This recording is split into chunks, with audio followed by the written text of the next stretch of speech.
Hello everyone. तो आज हम करंट अफेयर्स से रिलेटेड एक टॉपिक की बात करने वाले हैं, तो चलिए स्टार्ट करते हैं। तो हम बात करने वाले हैं प्रचंड हेलीकॉप्टर की, जिसके बारे में आपने 2-3 दिन पहले न्यूज़ में सुना होगा। तो चलिए बात करते हैं। It was first indigenously developed multi role light combat helicopter. तो ये पहला भारत में बनाया गया मल्टी रोल मतलब मल्टीपर्पज़ लाइट कॉम्बैक्ट हेलीकॉप्टर्स हैं। कॉम्बैक्ट इधर लड़ाकू हेलीकॉप्टर्स।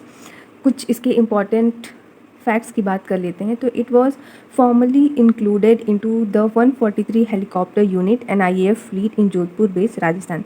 तो ये इट वाज फॉर्मली, इसको फॉर्मली इंक्लूड किया गया था इनटू दी 143 हेलीकॉप्टर यूनिट में, जो कि है NIAF फ्लीट इन जोधपुर बेस राजस्थान में।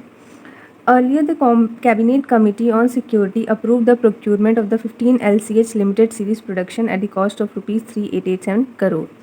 So earlier जो कैबिनेट कमिटी है ऑन सिक्योरिटी, उसने इसकी खरीद को अप्रूव किया था, जिसमें उन्होंने ख़रीदा था 15 LCH limited series production at the cost of rupees 3887 crore. 15 helicopters जो खरीदे गए LSP से, उसमें से 10 थे एयरफोर्स के लिए और बाकी जो 5 थे वो इंडियन आर्मी के लिए। This helicopter was design and developed by the stain own defence company HAL which is Hindustan aeronautics limited. इसके बारे में हम और बात करें, मैं आपको एक बात बताती हूँ कि जो हमारा हेलीकॉप्टर है LCH, उसको कारगिल वॉर के लगभग 20 वर्षों के रिसर्च एंड डेवलपमेंट के बाद डेवलप किया गया था। ठीक है, तो ये एक पॉइंट है जो मुझे बतानी थी आपको। नेक्स्ट हम उसकी बात करेंगे। The indigenous content in LSP version of the helicopter account for the 45% of the cost.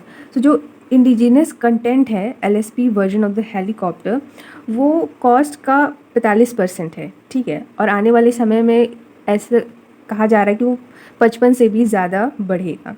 ठीक, इसके कुछ स्टील फीचर्स हैं, जैसे कि armoured protection, night attack capability, रात में भी अटैक करने की क्षमता है इसके अंदर, and landing gear capable of survive करने के लिए जो लैंडिंग गियर होना चाहिए वो भी है इसके पास। Extended range and high altitude performance. ठीक है, तो ये हाई एल्टीट्यूड्स पे भी बहुत अच्छे से परफॉर्म कर सकता है।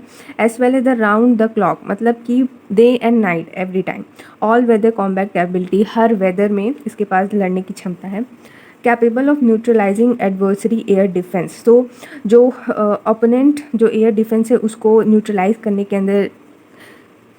की क्षमता है इसके अंदर। कंडक्टिंग काउंटर इंसर्जेंसी ऑपरेशन, जो उग्रवाद विरोधी अभियान हैं उनको भी कंडक्ट करने में, और and combat research and rescue operations, इन्हें कंडक्ट करने में it is capable. Useful in conducting high altitude bunker busting operations and counter insurgency operations in jungle and urban terrains.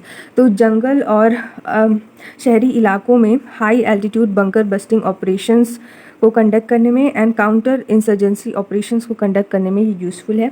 Also it is use for countering slow moving aircraft, जो धीमी गति से चलने वाली aircraft हैं, and रिमोटेडली operated aircraft का मतलब होता है तो दूर से आने वाली जो एयरक्राफ्ट हैं उनको भी काउंटर करने में ये बहुत यूज़फुल है। साथ ही साथ लड़ाई के वक्त जो ग्राउंड लेवल पे जो फोर्सेस हैं उन्हें भी असिस्टेंस प्रोवाइड करने में ये बहुत ही यूज़फुल है।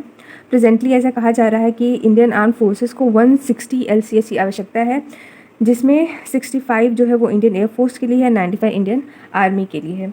साथ ही साथ ये भी कहा जा रहा है कि the HAL has now created a strategy, उन्होंने एक स्ट्रेटजी बनाई है to achieve the peak rate production capacity of 30 helicopters per annum. हर साल वो 30 हेलीकॉप्टर्स को प्रोड्यूस करने की कैपेसिटी को अचीव करेंगे to manufacture the remaining 145 of these combat helicopters. ठीक है, in 8 years from the date of inking the series production order. Series production order पर साइन करने के बाद उन्होंने ये स्ट्रेटजी को बनाया है। Thank you so much. I hope आपको बहुत यूज़फुल लगा होगा।